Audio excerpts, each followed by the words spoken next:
Hello everyone, welcome to my channel K education. कैसे हैं आप सभी लोग? आई होप आप सभी लोग अच्छे होंगे। तो जैसा कि आप सभी लोग जानते हैं कि मैंने पिछली वीडियो में भी आपके डीएलएड सेकेंड सेमेस्टर का पेपर थर्ड साइंस यानी जो विज्ञान प्रश्न पत्र है उसका 2020 का जो प्रश्न पत्र उसको सॉल्व कराया था।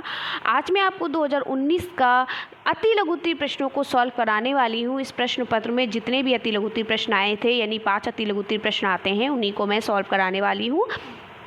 और इससे पहले की वीडियोस अगर आपने नहीं देखी हैं तो प्लीज़ आप लोग प्रीवियस ईयर क्वेश्चन पेपर ज़रूर पढ़ें। आपने फर्स्ट सेमेस्टर दिया है, आपको पता है कि प्रीवियस ईयर क्वेश्चन पेपर बहुत रिपीट होते हैं, ठीक है। तो उसको ज़रूर तैयारी करें। इसके साथ साथ कुछ महामैराथन क्लासेस मैं आपको करा दूंगी जिससे आपका 30% जो पोर्शन है वो महामैराथन से कवर हो जाएगा।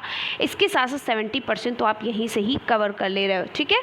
तो मेरे साथ जुड़े हो, एकदम डरने की ज़रूरत नहीं है। बस आपको क्या करना है, चैनल को सब्सक्राइब कर लेना है, साइड में बेल आइकन है उसको प्रेस कर लेना है ताकि जब भी मैं वीडियो अपलोड करूँ या फिर लाइव क्लासेस लूँ आपको मिल सके। इसके साथ साथ आप टेलीग्राम चैनल को ज्वाइन कर लीजिए जिससे आपको वहाँ पर पता चल सकेगा कि किस समय आपकी क्लासेस हैं।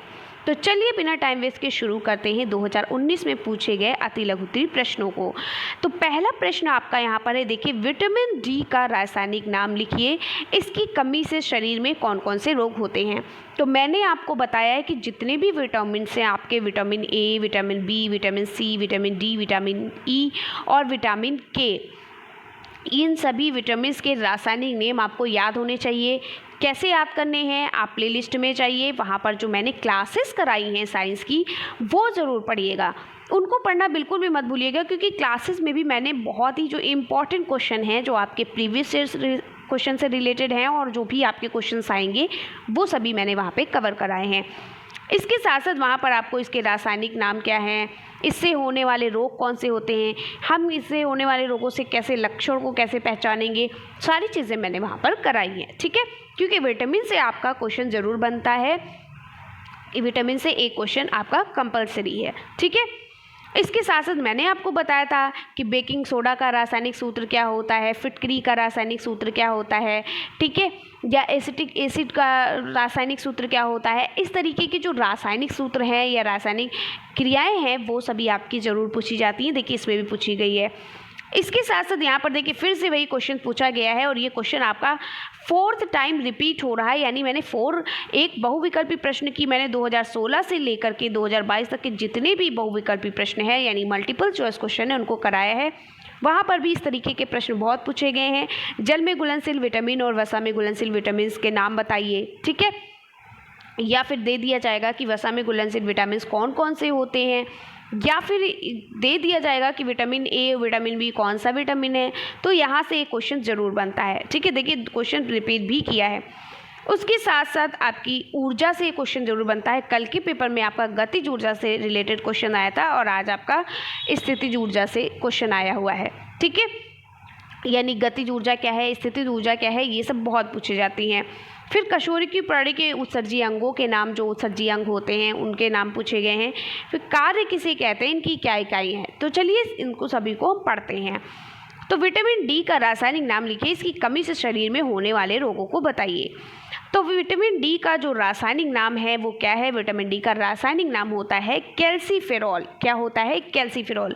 और एक चीज़ ध्यान से सुन लीजिए, थोड़ा सा टाइम लगता है आपको स्टार्टिंग में चीज़ों को बताने में, तो आपको ऐसा लगता है कि हम बोर हो रहे हैं, मैम क्लास से स्टार्ट करें, तो समझाना भी ज़रूरी है। ये जो आपके जितने भी रासायनिक नाम है मैंने इनको ट्रिक वाइज बताया है, आपको बहुत अच्छे से याद हो जाएंगे, ठीक है। तो विटामिन डी का रासायनिक नाम क्या होता है? कैल्सीफेरॉल होता है। क्या होता है? कैल्सीफेरॉल होता है। और इसकी कमी से होने वाले रोग का क्या नाम है? तो विटामिन डी की कमी से बच्चों में रिकेट्स नामक बीमारी होती है। यानी बच्चों में कौन सी बीमारी होती है? रिकेट्स नामक। इसमें क्या होता है, बच्चे की जो हड्डियां होती हैं वो कमज़ोर हो जाती हैं। आपने देखा होगा बच्चों का पेट निकला होता है लेकिन सारी पसलियाँ जो हैं वो दिखाई देती हैं, सारी हड्डियाँ दिखाई देती हैं। बच्चों की एक एक पसलियाँ आप गिन सकते हो, इतने वो कमज़ोर होते हैं, खड़े नहीं हो पाते पैरों से, बहुत कमज़ोर होते हैं, ठीक है। तो इससे क्या होता है, बच्चों में रिकेट्स नामक रोग होता है। यह हड्डियों के स्वास्थ्य के लिए बहुत ज़रूरी है। विटामिन डी की कमी से हड्डियाँ कमज़ोर होने लगती हैं और क्या होती है, टेढ़ी भी हो सकती हैं। इसकी कमी से शरीर का मोटापा बढ़ सकता है, ठीक है। चलिए और इसको दूर करने के लिए हमें क्या करना होता है, हमें सूर्य का प्रकाश बच्चों को जरूर देना होता है। अब अगला क्वेश्चन था बेकिंग सोडा का सूत्र एवं उपयोग लिखिए। तो बेकिंग सोडा का सूत्र क्या होता है, NaHCO3। क्या होता है, NaHCO3 मोस्ट इम्पॉर्टेंट है, ये क्वेश्चन रिपीट कर सकता है, ठीक है। क्या होता है, NaHCO3, जिसे हम सोडियम बाइकार्बोनेट भी कहते हैं, ठीक है। NaHCO3 को हम क्या कहते हैं, NaHCO3 को हम सोडियम बाइकार्बोनेट भी कहते हैं। Na सोडियम होता है, एस लगा होता है, जिसे हम बाई और कार्बोनेट कहते हैं, ठीक है। तो सोडियम बाइकार्बोनेट एक क्या है, कार्बनिक यौगिक है। इसे मीठा सोडा या खाने का सोडा या बेकिंग सोडा भी कहते हैं। तो अब आपको पता चल गया जो खाने का सोडा होता है उसका इस्तेमाल किस लिए किया जाता है, ज़्यादातर उनको अलग अलग प्रकार के व्यंजनों को बनाने के लिए, जैसे कि आप ब्रेड वगैरह बनाते हो, ठीक है, इसके लिए किया जाता है। बेकिंग सोडा का सूत्र किस लिए किया जाता है, केक वगैरह बनाते हैं या ब्रेड वगैरह बनाते हैं तो उसमें बेकिंग सोडा यानी खाने का सोडा डाला जाता है, ठीक है। खाने से रिलेटेड जो सामग्रियां होती हैं उनमें बेकिंग सोडा का इस्तेमाल किया जाता है, ठीक है। तो बेकिंग सोडा का रासायनिक सूत्र क्या होता है, NaSCO3 होता है, ठीक है, जिसे हम सोडियम बाइकार्बोनेट कहते हैं। ये एक कार्बनिक यौगिक है, क्योंकि कार्बोनेट इसमें कार्बनिक यौगिक है। इसे हम मीठा सोडा या खाने का सोडा भी कहते हैं, क्योंकि इसका इस्तेमाल कहाँ किया जाता है, खाना ब्रेड बनाने में, केक बनाने में इसका इस्तेमाल किया जाता है, यानी अलग अलग व्यंजनों को बनाने में किया जाता है, ठीक है। चलिए आगे देखते हैं इसका उपयोग क्या होता है। बेकिंग सोडा को ज़्यादातर लोग पानी में मिलाकर पीते हैं। बेकिंग सोडा का इस्तेमाल कब करते हैं, पानी में मिलाकर भी लोग पीते हैं। बेकिंग सोडा का उपयोग केक बनाने के लिए किया जाता है। आपको पता है केक को क्या होता है, केक को थोड़ा सा क्या कहते हैं कि फूलने के लिए रखा जाता है ना, केक देखा होगा आप, फूला फूला सा होता है, तो उसमें बेकिंग सोडा का इस्तेमाल किया जाता है। बेक करके बनाने वाली चीज़ों में बेकिंग सोडा का इस्तेमाल किया जाता है, ठीक है। बेकिंग सोडा का उपयोग फेस पैक बनाने के लिए भी किया जाता है। जो गर्ल्स हमारी होती हैं, गर्ल्स क्या बॉयज़ भी होते हैं, जब वो अपने फेस पैक का इस्तेमाल करते हैं तो वहाँ पर किसका इस्तेमाल करते हैं, बेकिंग सोडा का, ठीक है। बेकिंग सोडा का उपयोग बालों को धोने के लिए भी किया जाता है। ये बालों को बहुत अच्छी तरीके से क्या करता है, क्लीन करता है, ठीक है। चलिए आगे बढ़ते हैं। अगला प्रश्न है जल में और वसा में घुलनशील विटामिन के नाम लिखिए। तो मैंने बहुत अच्छे से बताया वसा में कौन घुल जाता है, वसा में कीड़ा घुल जाता है, यानी कि vitamin A, D, E, K, ये वसा में घुलनशील विटामिन, कीड़ा वसा में घुल गया, ठीक है।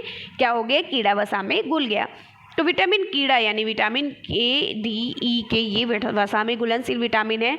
बचा हमारे पास क्या, हमारे पास बचा B और C। तो B और C क्या हो गया, ये हमारे जल में घुलनशील विटामिन है, ठीक है। तो ये मैंने आपको ट्रिक बताई थी, ऐसे भी आप याद कर सकते हैं कि जल में घुलनशील विटामिन B और विटामिन C है। वसा में घुलनशील vitamin A, D, E, K है, ठीक है। अगर इस तरीके से इधर से याद करोगे तो क्या हो गया, देखिए लिखा है कीड़ा, ठीक है। चलिए अगला क्वेश्चन है घड़ी में चाबी भरने में उसकी स्प्रिंग में कौन सी ऊर्जा एकत्रित हो जाती है।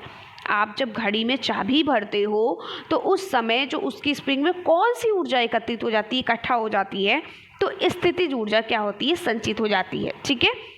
क्या होती है, घड़ी में चाबी भरने पर उसकी स्प्रिंग में स्थितिज ऊर्जा संचित होती है।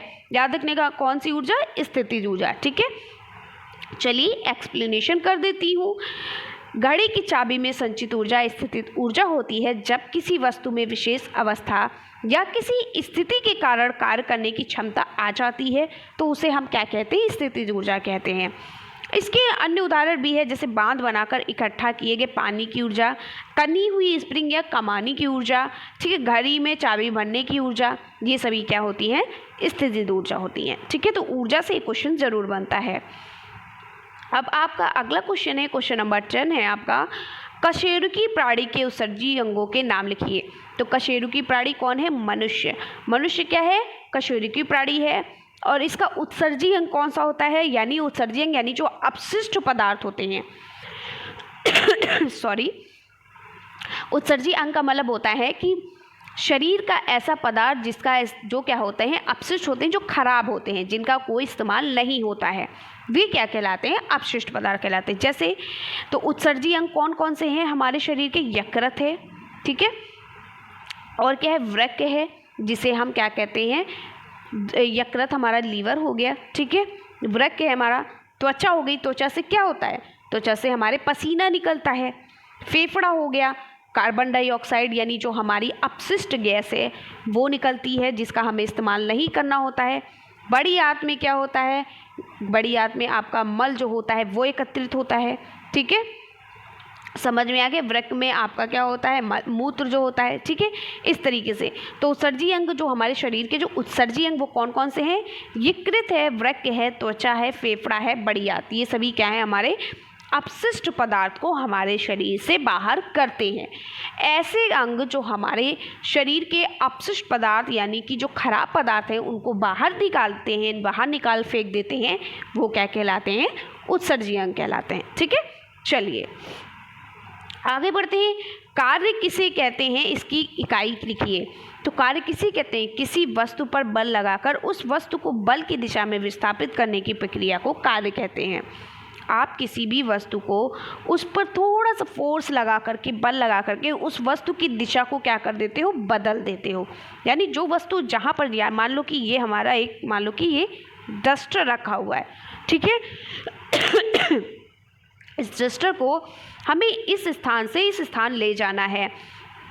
तो यहाँ पर लाने के लिए हम क्या करते हैं, इस पे जब हम धक्का लगाएंगे, इस पे बल लगाएंगे, इस पे फोर्स लगाएंगे, तभी ये अपने स्थान से दूसरे स्थान पर जाएगी।